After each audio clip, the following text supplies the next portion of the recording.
ನಮಸ್ಕಾರ ಎಲ್ಲರಿಗೂ. ಹೇಗಿದ್ದೀರಿ? ಆರಾಮಿದ್ದೀರಿ ಅನ್ಕೋತೀನಿ. ನಾನು ಕೂಡ ಆರಾಮಿದ್ದೇನೆ ರೀ. ಇವತ್ತು ಸಿಂಪಲ್ಲಾಗಿ ರಾಜ್ಯ ಸರ್ಕಾರ ಯಾವ ಥರ ಆಡಳಿತ ಮಾಡ್ತಾ ಈ 3 ಅಂಗಗಳ ಬಗ್ಗೆ ತಿಳಿಸ್ಕೊಡ್ತೀನಿ ಬರ್ರಿ. ಶಾಸಕಾಂಗ, ಕಾರ್ಯಾಂಗ ಮತ್ತು ನ್ಯಾಯಾಂಗ ಇದ್ರ ಕೆಲಸ ಏನೇನು ಮಾಡ್ತಾವೆ ಇವು ಕೆಲಸ ಅದ್ರ ಬಗ್ಗೆ ಡೀಟೇಲ್ಸಾಗಿ ನಿಮಗೆ ತಿಳಿಸ್ಕೊಡ್ತೀನಿ ಬನ್ರಿ.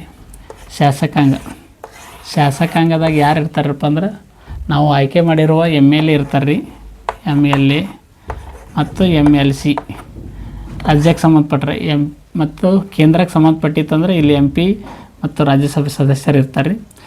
ಇವರೆಲ್ಲ ಆಡಳಿತ ಪಕ್ಷ ಮತ್ತು ವಿರೋಧ ಪಕ್ಷದ ಎಲ್ಲ ಶಾಸಕರು ಸೇರಿ ಒಂದು ಕಾನೂನು ಮಾಡೋದು. ಒಂದು ಶಾಸಕಾಂಗದ ಕೆಲಸ ಏನು ರೀ? ಕಾನೂನು ರೆಡಿ ಮಾಡೋದು. ಈ ಕಾನೂನು ಜಾರಿಗೆ ತರೋದು ಈ ಕಾರ್ಯಾಂಗದ ಕೆಲಸ. ಈ ಶಾಸಕಾಂಗದಿಂದೇ ಒಂದು ಕಾರ್ಯಾಂಗ ಹುಟ್ಕೋತಾರೆ. ಇದರಲ್ಲೇ ಮುಖ್ಯಮಂತ್ರಿ ಆಯ್ಕೆ ಬರ್ತಾರೆ ರೀ, ಇದರಲ್ಲೇ ಸಚಿವರು ಬರ್ತಾರೆ. ಇವರೆಲ್ಲ ಹುಟ್ಕೊಂಡು ಇದೊಂದು ಕಾರ್ಯಾಂಗದ ನಿಜವಾದ ಕಾರ್ಯಾಂಗದ ಮುಖ್ಯಸ್ಥ ನಾವು ಮುಖ್ಯಮಂತ್ರಿಯಾಗಿ ಕರಿತೇವೆ ರೀ. ಪರೋಕ್ಷವಾಗಿ ಒಂದು ಕಾರ್ಯಾಂಗದ ಮುಖ್ಯಸ್ಥ, ನಾಮಕವಾಸ್ತೆ ಕಾರ್ಯಾಂಗದ ಮುಖ್ಯಸ್ಥ ರಾಜ್ಯಪಾಲ ಅಂತ ಕರಿತೇವೆ. ಇವ್ರು ಏನೇ ಕಾನೂನು ಮಾಡಲಿ ಇವರು ಜಾರಿಗೆ ತರೋದ್ರಿ.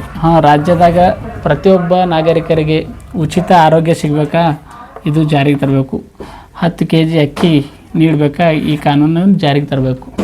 ಇವ್ರದ್ದು ಕೆಲಸ. ಈಗ ನ್ಯಾಯಾಂಗದ ಏನು ಕೆಲಸಪ್ಪ ಅಂದ್ರೆ, ಒಂದು ವೇಳೆ ಇವರು ಶಾಸಕಾಂಗ ಮತ್ತು ನ್ಯಾಯಾಂಗ ಈ ಕಾರ್ಯಾಂಗ 2 ಮಂದಿ ಸೇರಿ ಏನೋ ಕಾನೂನು ಮಾಡಿದ್ರಪ್ಪ ಅಂದ್ರೆ ಆ ಕಾನೂನು ಸಂವಿಧಾನ ಉಲ್ಲಂಘನೆ ಆಗೋ ಕಾನೂನು ಇತ್ತಪ್ಪ ಅಂದ್ರೆ, ಹಾಗೂ ವೈಯಕ್ತಿಕ ಸ್ವಾರ್ಥದ ಕಾನೂನು ಇತ್ತು, ಏನೋ ರಾಜ್ಯದ ಜನರಿಗೆ ಭಾಳಷ್ಟು ತೊಂದರೆ ಆಗುವಂಥ ಒಂದು ಕಾನೂನು ಇತ್ತಪ್ಪ ಅಂದ್ರೆ ನ್ಯಾಯಾಂಗ ಮಧ್ಯಪ್ರವೇಶ ಮಾಡ್ತಾರೆ.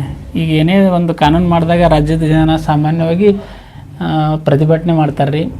ಸಾಕಷ್ಟು ಈ ಕಾನೂನಿನಿಂದ ನಮಗೆ ತೊಂದರೆ ಆಗ್ತದೆ, ಬಡವರು ವಿರೋಧಿ ಮತ್ತು ರೈತ ವಿರೋಧಿ ಇಂಥ ಕಾನೂನು ಅದ ಅಂತ ಹೇಳಿಕೆ ಜನ ಹೋರಾಟ ಮಾಡಿದಾಗ ಅವಾಗ ಈ ನ್ಯಾಯಾಂಗ ಏನು ಮಾಡ್ತಾರೆ, ಹೈಕೋರ್ಟ್ ರಾಜ್ಯದಲ್ಲಿ ಇದ್ದಿದ್ದು ಸರ್ಕಾರಕ್ಕೆ ಒಂದು ನೋಟಿಸ್ ಕಳಿಸ್ತದೆ. ಈ ಕಾನೂನು ಮಾಡಿರಿ, ಈ ಕಾನೂನು ಎಲ್ಲ ಡೀಟೇಲ್ಸ್ ಆಗಿ ನನಗೆ ಕಳಿಸ್ರಿ ಅಂತ ಹೇಳಿ. ಈ ಕಾನೂನು ಸ್ಟಡಿ ಮಾಡಿ ಏನು ಮಾಡ್ತಾರೆ, ಇದು ಜನರಿಗೆ ಭಾಳಷ್ಟು ತೊಂದರೆ ಅದ ಅಂತೇಳಿ ತಾತ್ಕಾಲಿಕವಾಗಿ ಏನು ಮಾಡ್ತಾರೆ, ಪೆಂಡಿಂಗ್ ಇಡ್ತಾರೆ. ಕಾನೂನು ತಾತ್ಕಾಲಿಕ ಪೆಂಡಿಂಗ್ ಇಟ್ಟು ಮತ್ತೊಮ್ಮೆ ಮರುಪರಿಶೀಲನೆ ಮಾಡಿ ಜನರಿಗೆ ಭಾಳಷ್ಟು ತೊಂದರೆ ಇತ್ತು, ಈ ಕಾನೂನು ಏನು ಮಾಡ್ತಾರೆ, ರದ್ದುಪಡಿಸ್ತದೆ.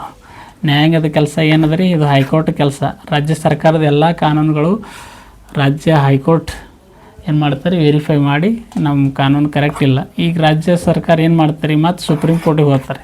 ಸುಪ್ರೀಂ ಕೋರ್ಟ್ದಾಗೂ ಈ ಕಾನೂನು ಉಲ್ಲಂಘನೆ ಆಗಿದ್ದು ಸ್ಪಷ್ಟವಾಗಿ ಗೊತ್ತಾಯ್ತಂದ್ರೆ ಸುಪ್ರೀಂ ಕೋರ್ಟ್ ಏನು ಮಾಡ್ತಾರೆ, ಅದನ್ನು ಕಾನೂನು ರದ್ದು ಮಾಡ್ತು. ಅಚಾನಕ್ ಅದು ಇಲ್ಲ ಅದು ಕರೆಕ್ಟ್ ಅದ ಅಂತ ಹೇಳ್ತಂದ್ರೆ ಈ ಹೈಕೋರ್ಟ್ ಆದೇಶ ರದ್ದುಗೊಳಿಸಿ ಮತ್ತು ಕಾನೂನು ಜಾರಿಗೆ ಬರ್ತಾರೆ.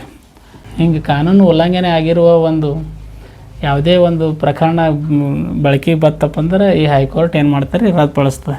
ಇಷ್ಟೇ ಸಿಂಪಲ್ಲಾಗಿ ನಿಮಗೆಲ್ಲ ಮಾಹಿತಿ ತಿಳಿಸಿನಂತ ಅನ್ನಿಸ್ತದೆ. ಇನ್ನೂ ಹೆಚ್ಚಿನ ಮಾಹಿತಿ ಇದೇ ಥರ ವಿಡಿಯೋಗಳಿಗಾಗಿ ನಮ್ಮ ಚಾನಲ್ ಸಬ್ಸ್ಕ್ರೈಬ್ ಮಾಡಿರಿ ಮತ್ತು ಪೇಜ್ ಫಾಲೋ ಮಾಡಿರಿ ಅಂತ ಹೇಳ್ತಾ ವಿಡಿಯೋ ನೋಡಿದ್ದಕ್ಕಾಗಿ ಧನ್ಯವಾದಗಳು.